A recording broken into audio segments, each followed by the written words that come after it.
Hello everybody and welcome back to TJ's Lego Room. Today I'm going to show you a cool mock that I did a while ago for some more Comic-Con stuff. And this is Rocket Raccoon's Warbird from Guardians of the Galaxy #1. So, I absolutely love Guardians of the Galaxy. It's one of my absolute favorite Marvel movies.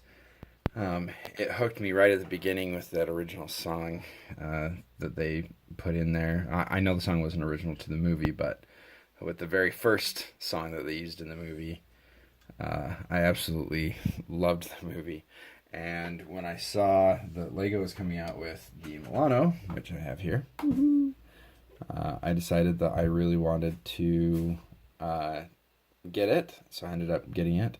And as I continued to watch the movie over and over and over, I noticed that Rocket's warbird, as they call it, was different, was a different kind of ship. And I desperately wanted to build it. A lot of the pieces, though, for it were pretty specialty, and so I needed to pick up a second Milano set in order to build the warbird. But I did. This is actually one of my most proud sets, one of the sets I'm most proud of. Not necessarily because it has a lot of difficult techniques, but just because I think I'm one of the only ones who built a full-scale warbird. And so I'm kind of proud of that. Proud of that idea. So a couple of the tricks on here. If you look straight on, you can see that the engines up here, the booster engines, are offset. They're actually not straight up and down. They're angled a little bit. That took quite a while to figure out, especially to get all the different seams. There we go. Just to get all the seams nice and tight, so that it didn't look like it was, resting on air. I mean, if you look at some of these seams, they're really tight, and it took quite a while to figure that out. So if we look from the top, we get the basic shape. So what I ended up doing is before they disabled this feature, I was able to go into like Voodoo or Disney Movies Anywhere, and I was able to screenshot a lot of the different parts of the movie so that I could get the shaping of the ship really good. It's still not perfect, but I'm pretty happy with how it turned out. So the shaping is pretty close. It's not perfect. I think these probably should have come out straight instead of angled back in, but these are the parts that I had, so that's what I did. And it gives it a nice swooping look to it. The engines were pretty difficult to put together, but I think they worked out really well. The back end of it, I have this little piece stuck on here because it is extremely imbalanced. So when you set it down, it just tips backwards every time, like that. Boop. So this is just a little piece that I use as a stand, so that when I set it down, it sits nice. Unfortunately, sometimes that's what happens. I definitely went more for design than functionality as far as like landing gear. But I will not apologize for the shape of the ship. The shaping is really close to what you see in the movie. One thing that's a little different about this ship is it's got two engines on it that go directly down, and so I just reversed those underneath. You can see some of the build techniques I used. I actually used the same build technique for these edges as they use on the actual Milano. I just doubled them up and made them twice as long, if you can kind of see that. So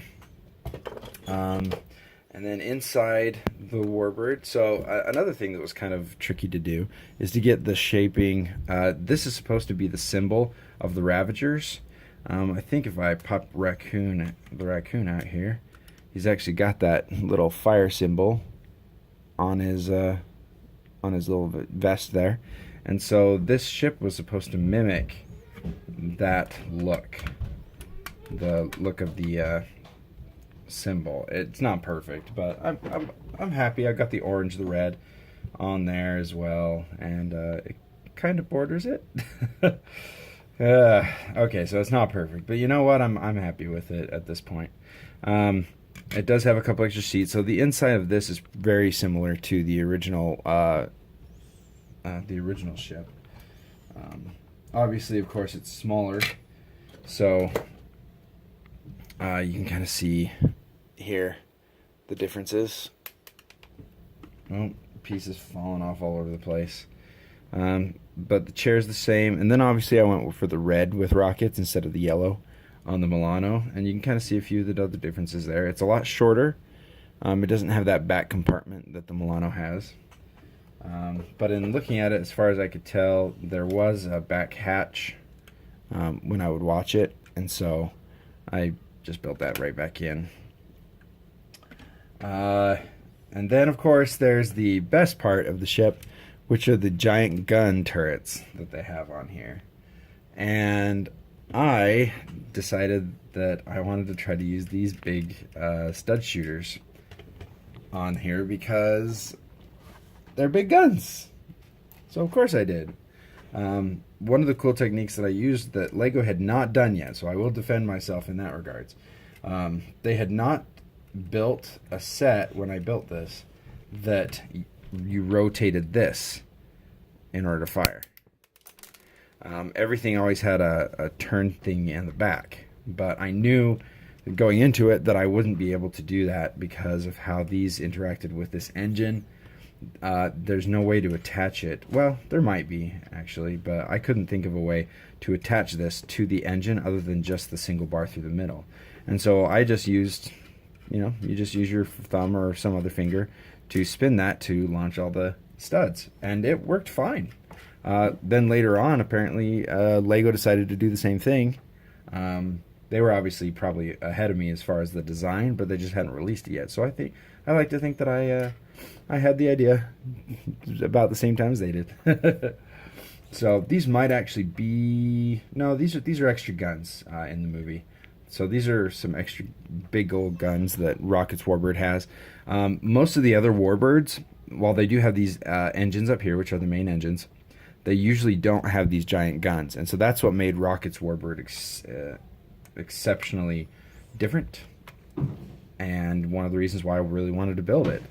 I got the idea to do these, and then I built the front. So the front obviously is different as well. It has a different design to it. And while it's not perfectly in line with the movie, I think I did a good job of capturing just kind of the feel. Kind of like Lego does a lot with things. They're not always perfect or exact, but they capture the feeling of the ship. And so I think I captured the feeling of this one pretty good. If you want to take a look inside here, I don't know if I actually can. Oh, I'm nervous. Okay, here we go. So, woo. So I'm not sure if you can even see it on there, but I used these little clippies, modified plate clips. These things, along with some of the modified plate bars, to get that angle. And then built it up as high as I could and as far as I could, all the way along the thing. So another thing you'll notice is I used a lot of these kind of pieces to get the angles. So now they actually have those in half pieces that you can use. I built this before those existed, and so that actually helped determine the ending size of the engine pods. So that was kind of fun. These little decals right here are actually stickers from. It's one of the space things. They had a lot of orange and green ships. If you're familiar, I can't remember the line suddenly.